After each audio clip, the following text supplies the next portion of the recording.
meantime, breaking tonight from today's COVID-19 press briefing, Dr. Chris Bird with the Texas A&M University COVID-19 Task Force has tested positive for COVID-19. I think it's important to remember that precautions slow the spread of COVID, and we're doing this to allow a medical treatment to be developed. However, precautions don't eliminate the possibility of infection, and no matter how vigilant you are, trust me, you'll be hard-pressed to find anybody that was more vigilant than myself. You can't eliminate the possibility of infection. Dr. Bird, who is a professor at Texas A&M Corpus Christi, last week said he wasn't feeling well and decided to get tested as a precaution. He said his results were positive, something that took him by surprise. He was still able to deliver his weekly update on statistics today, but did so remotely. He is encouraging folks to continue to take safety precautions. And we've all heard that people who end up hospitalized with COVID-19 oftentimes have underlying medical conditions as well. Today, the director of our health department, Annette Rodriguez, gave City Council a look at the rate of the risk factors. You're 1.5 times more at risk of being hospitalized than if you did not have asthma. And then you can keep going up to the different ones. So hypertension, you're 3 times more at risk of being hospitalized. Obesity, 3 times. Diabetes, 3 times.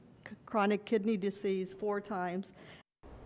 Rodriguez also went on to tell council that if people have 3 or more of those conditions, they are 5 times more likely to be hospitalized than other folks who have COVID but don't have any underlying medical conditions. And speaking of positive COVID-19 cases across the coastal bend, today's coronavirus case numbers holding steady. For Nueces County, the Public Health District reporting 168 new cases today of the novel coronavirus. This will move the county's total case count to 18,349. 11 COVID-19 related deaths reported today as well, said to be 5 women and 6 men ranging in age from their 40s to 90s. In San Patricio County, the Public Health Preparedness Department, they're reporting 18 new cases. This will move the county's total case count to 1,226, but the county's active case count is now at 175.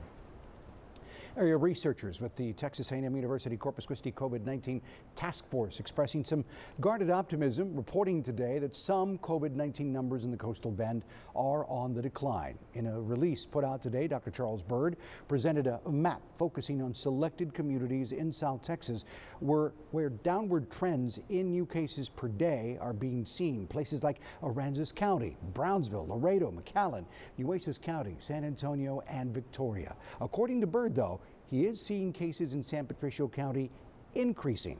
Earlier tonight on 3 News at 6 o'clock, I spoke with the health authority for San Patricio, Dr. James Mobley, who tells us what his team is seeing is not what Bird and the Texas A&M University Corpus Christi Task Force is reporting. That instead, he is seeing cases in San Pat County on a downward trend as well.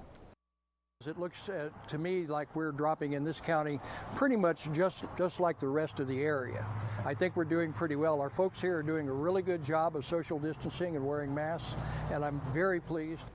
With Labor Day fast approaching and phase 1 of GPISD's face-to-face learning beginning immediately after, Dr. Mobley says that his department will be keeping a close eye for any signs of an increase of COVID-19. He says that he and his team have been communicating with all superintendents across the county, keeping them updated on their findings so they can make the best decisions fit for their districts.